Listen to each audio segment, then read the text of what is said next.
What's up, gang? It's your girl Sid from Savy, Sentient, and welcome to the inaugural episode of Spooky Saturdays, where I share and dissect spooky stories from across the net. To kick things off, I'm going to be sharing with y'all one of my very own spooky experiences. So if this interests you, please make sure that you all subscribe to the channel if you have not already. Make sure y'all share the video and let's say hello in the comments below. Let's get into the video. Okay, gang. So my story starts in 2003-2004 when I am a freshman at Alabama State University, AS. What's up, gang? So Alabama State is the school that I chose, after graduation. And that is where I met some of my best friends, which we are all still friends today. These friends include Ariane, Erica, Ashley, and Sharonda Bonner, baby. All right. And our school, Alabama State, actually itself was haunted. The dorm that we lived in, haunted. But that is not what we're even talking about today. In another video, I'll probably have to dig into the haunted history of Alabama State University. If you know, you know. Today's story takes place at a cemetery. This is called Eastwood Memorial Gardens or Eastwood Cemetery in Montgomery, Alabama, over on the east side of Montgomery, okay? This cemetery is located off of Wares Ferry Road. Wares Ferry Road actually is named for Robert Ware, who died in 1827.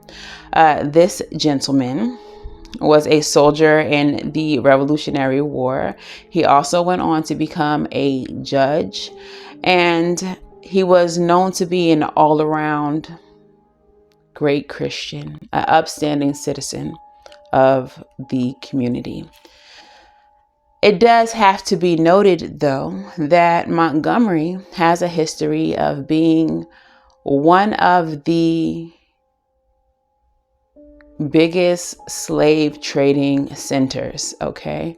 So downtown Montgomery, if you ever go down there, you'll see plaques telling you like this is where the slaves were sold. So the history of Montgomery, like a lot of places in the South, are deeply rooted in slavery.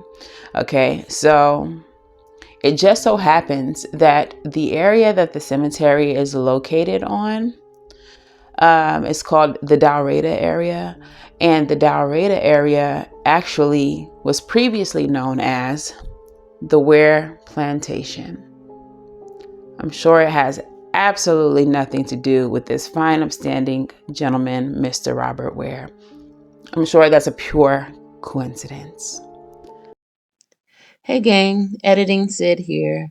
Just wanted to let you all know that I felt it was very important to bring up the fact that this area of Montgomery used to be a plantation, because plantations and similar environments where high volumes of violence and trauma are experienced tend to have a lot of residual energy from the people who experienced it and have high volumes of spiritual activity. So that makes the events of today possible. Okay, let's get back to the story. But I digress. So on the weekends at Alabama State, my friend Sharonda, she has family actually in Montgomery, and her uncle Ben has a house there. So on the weekends, sometimes we would go over there and, have food, watch TV, stuff like that. Because as college students, we didn't want to keep eating in the dorm.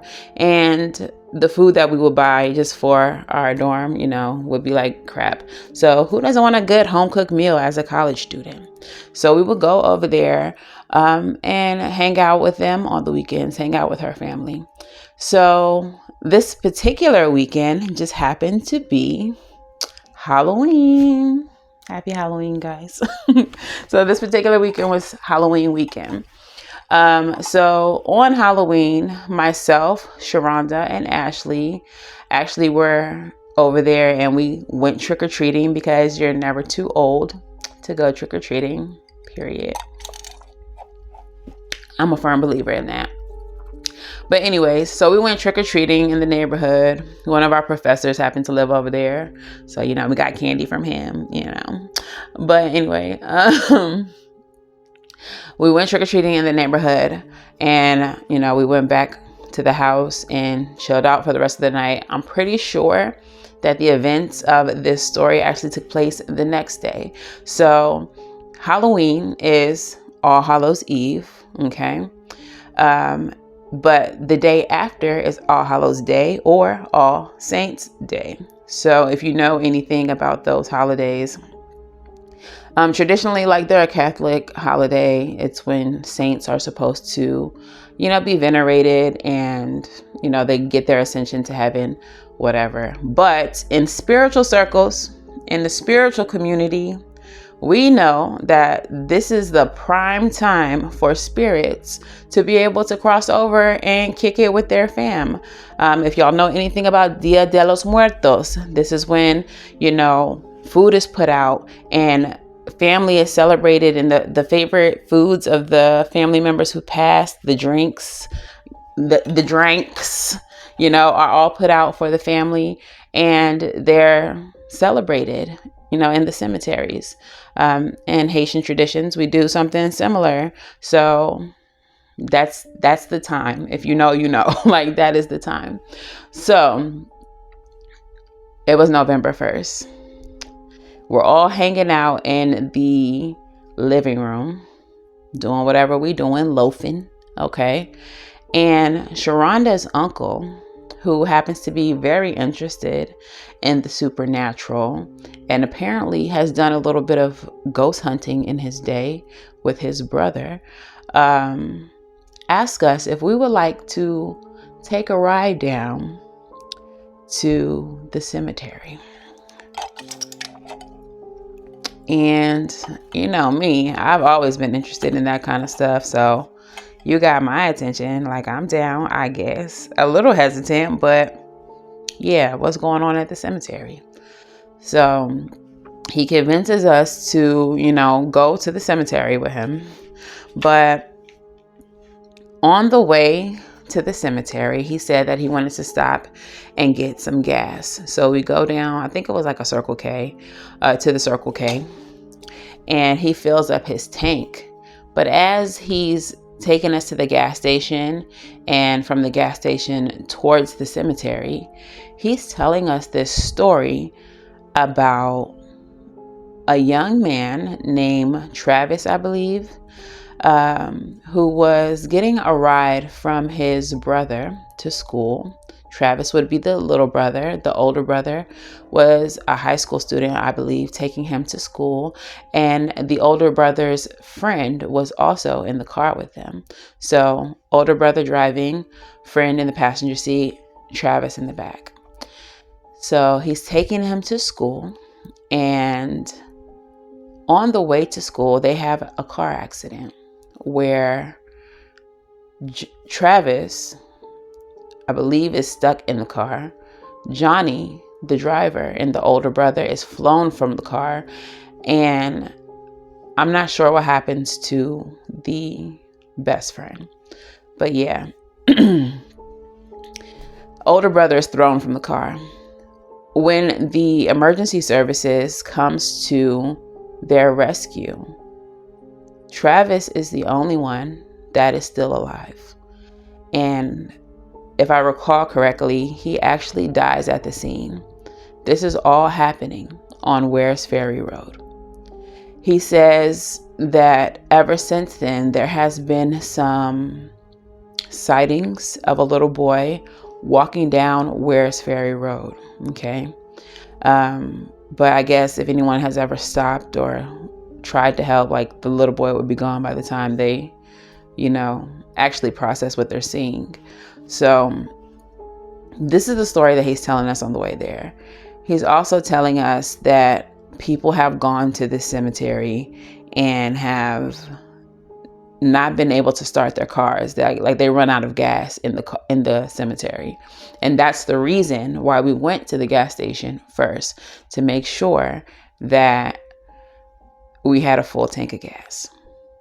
Mind you, this cemetery is literally no more than maybe a mile from where Sharonda's uncle lives. And at this time, also keep in mind, I'm not sure what happened to Uncle Ben, but he has a brace on his ankle and he's on a crutch. He crutching it, okay? So he's, on his, crutch, taking us to the cemetery. So if anything goes left, what you gonna do? What you gonna do, Uncle Ben? What you gonna do? Okay, so anyways, on the way to the cemetery, we're getting there, we're pulling into the cemetery. When we're there, or I guess on the way there, before we get there, he also tells us that the reason why he wants us to go to the cemetery is because there is these lights that occur in the cemetery. One of them is a black light and the other one is a pure white light.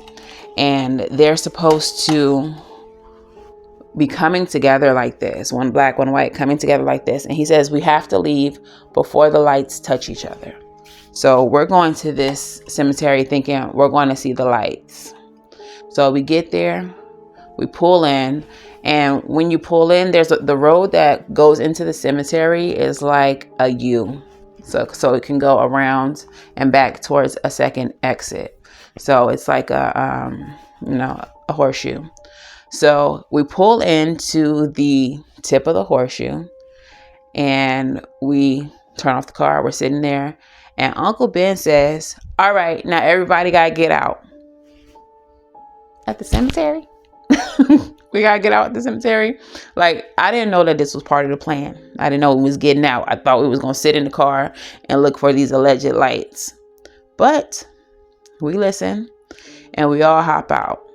And we all go to the passenger side of the Jeep. It was a Jeep Cherokee or something like that. SUV. So we're all standing in a line against the car. Not necessarily leaning on it, but with our backs towards the trucks. And we're looking out into the cemetery to where these lights are supposed to be. Okay, so it's foggy and all of that, looking like a Halloween night, looking like a scary movie, looking real creepy. So we're all standing out there in a line, backs to the SUV, and we're looking for these lights.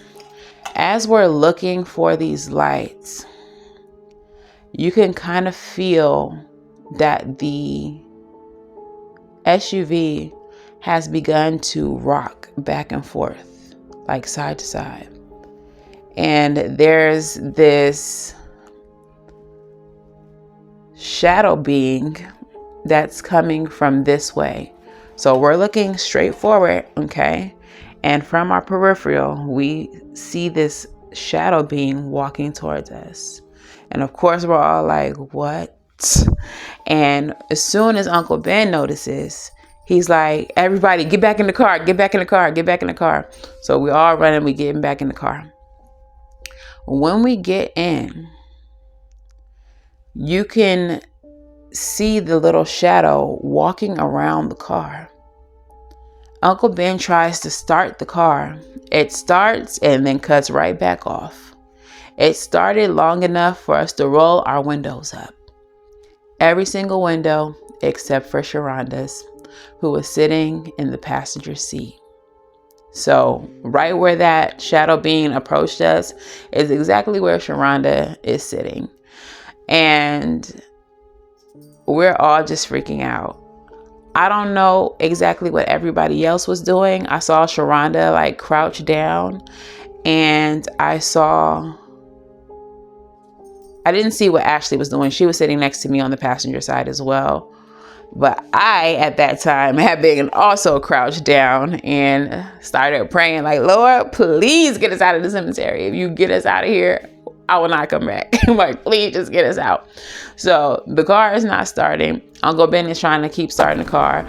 And as this little boy and that's who it was. It was Travis, is walking around the car, this little shadow being. He leans in towards the passenger's window, and we can hear him whisper, "Where's Johnny? Where's Johnny?" So he's whispering, asking us where his brother is. Okay, now remember, his brother was thrown from the car, according to the story, and he died on the scene, but once the emergency services were there. So he was alive when they got there, and he died on the scene. But as he was dying, he was apparently looking for his brother. So he died. He left this world looking for his brother, and he's still looking. So he's walking around the car. He's whispering, "Where's Johnny?" looking for his brother. And as he gets to the back of the car, we heard the hatch unlock. Now the door didn't open, but you can hear like it sounded like somebody opened the back hatch. Never fully opened. And it was at that point that the car starts. So the car starts, he pulls on out of the cemetery. We get back to the house. We're freaking out like, oh my God, what happened? Okay. So he drops us off, and we go back into the house, and we're just trying to like decompress, like trying to process everything that we just experienced. Okay. And they had a little dog named Bitsy. Okay. Forgot to tell y'all about Bitsy. So she's cute, and she was there. And so we come back into the house, and we're like sitting on the couch or whatever, like what, like talking about it, of course, like what happened, da, da, da, da, da.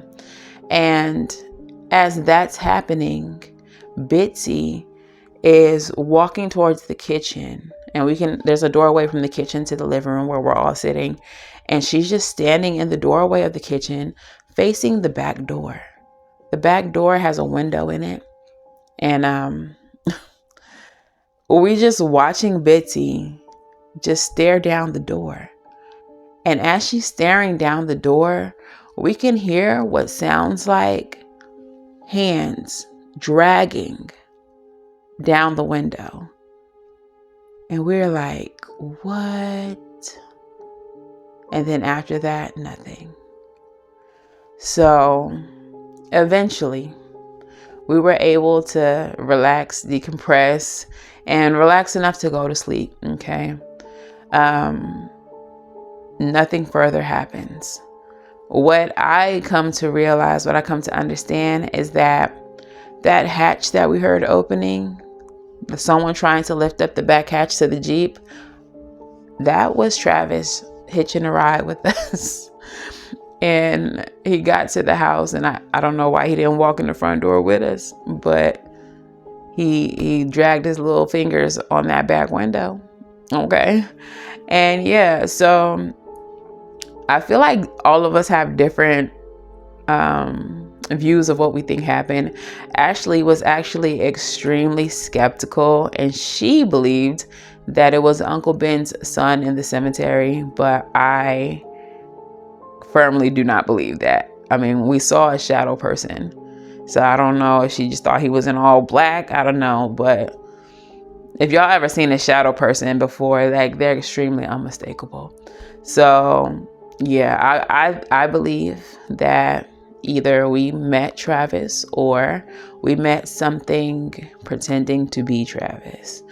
At this point in the video, I would do a divination to see what else has, transpired, to get a deeper understanding of what's going on in the story.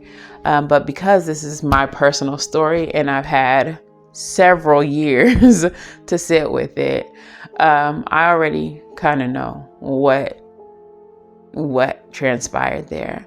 I personally believe that the reason why that spirit approached us was because of my untapped mediumship ability. At that time, I was only 18 or 19.